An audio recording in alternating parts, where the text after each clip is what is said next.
Lep pozdrav. Kar veliko ljudi se, bomo rekli, v tem sodobnem času sooča z težavami z visokim krvnim tlakom. Marsikdo že zdaj kar rad poseže po nekih naravnih pripravkih, zato sem se odločila, da vam danes predstavim nekaj načinov, oziroma nekaj zelišč, s katerimi si lahko pomagate mogoče pri tej težavi. Ločiti je treba, da nekako ločimo zelišča na tiste, ki delujejo diuretično na naše telo, ker krvni tlak nekako nastaja tudi zaradi tega, ker nam voda rada zastaja v telesu, in pa zelišča, ki skrbijo za naš tonus žil. To pomeni, da so naše žile čvrste in dovolj pretočne, da lahko kri lepo potuje, da se nam krvni tlak ne dviguje. Torej, zelišča, ki nekako delujejo na naše telo diuretično in s tem vplivajo na zniževanje našega krvnega pritiska, so predvsem tista, ki vplivajo tudi na naše ledvice, in to so v prvi vrsti breza, peteršilj, kopriva. Za koprive bo tak kmalu čas, da si jih lahko greste tudi v naravo nabrati. Potem je tukaj njivska preslica, lipa, bezeg. Takole si naberete liste breze. Lahko si naberete tudi s temi mačicami zraven. Tudi te so zelo zdravilne. Nič ni narobe, če si jih naberete in posušite. Zelišča, ki pa nekako vplivajo na naš tonus žil, pa so tista, ki krepijo žile. Torej, to so glog. Pri glogu je potrebno paziti predvsem to, da bom rekla, kar za vsa zelišča to velja. Torej, če že jemljemo kakršnakoli zdravila, se pred uporabo zdravilnih rastlin posvetujemo z zdravnikom. To velja predvsem za glog. Glog vpliva na našo srčno mišico, jo krepi, pomaga torej pri krepitvi žil in s tem tudi znižuje krvni tlak.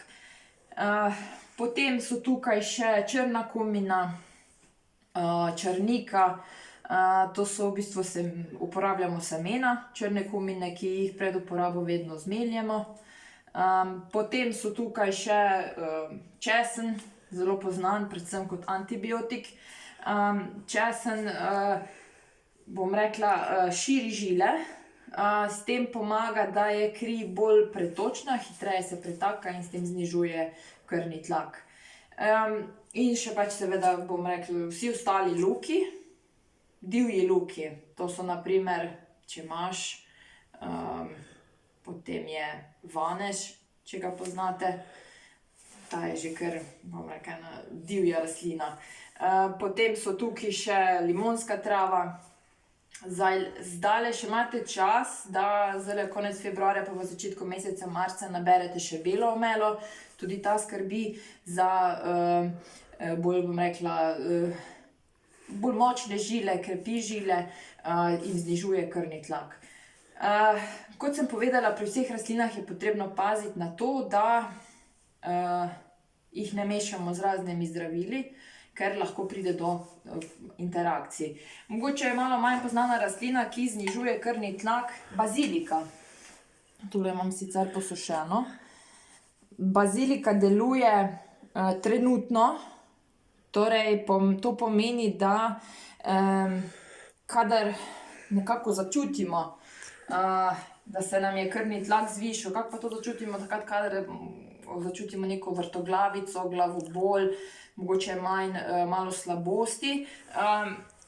Si lahko pripravimo čaj iz bazilike in ta snov, ki jo bazilika vsebuje, deluje trenutno na tisti, bomo rekli, rečejo tak stres temu, no, ne, in zniža naš krvni tlak. Večina teh domačih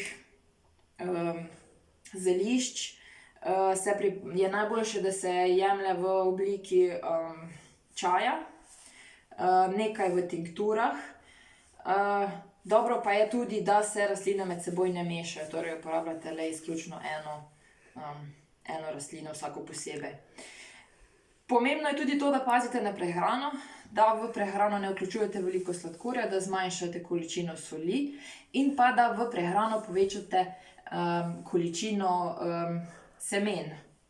Najbolj pa laneno seme, zato ker vsebuje veliko te omega 3 in ostale te aminokisline, deluje tudi na naše telo antioksidativno in pomaga pri krepitvi naših žil, s tem tudi zmanjšanje našega krvnega tlaka. Laneno seme pred uporabo, oziroma ker vso seme je dobro, da ga prezmeljate, vedno ga melite sproti, ker če bomo pač mi zaužili celotno seme, bo tudi v takem stanju šlo, ga bomo v takem stanju tudi izločili, no. Ne bomo imeli od njega nič.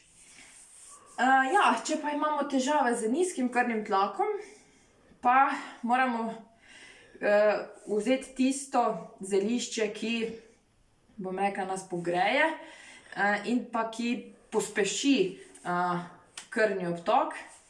Najbolj poznani zelišči za zviševanje krvnega tlaka sta rožmarin, pravijo rožmarin za spomin. Zelo dobro vpliva na možgane, na prekrvavitev v možganih, nas zjutraj zbudi in že sam vonj nam bo pomagal do boljšega razpoloženja. In pa ajda. Ajda tudi dviguje krvni tlak. Jaz jo včasih rožmarin pa ajdo priporočam, na primer zjutraj namesto kave, kadar se želite mogoče nekoliko vaditi prevelikih količin kave pitja čez dan. Tudi kava nekako zvišuje naš krvni tlak, ampak z njo, bomo rekli, v omejenih količinah. Dovolj je 2 skodelice na dan. To bi bilo z moje strani vse. Če imate kakršnakoli vprašanja, nas vedno lahko ali pač pokomentirate pod posnetek ali pa nas poiščete na spletu. Pa lep pozdrav!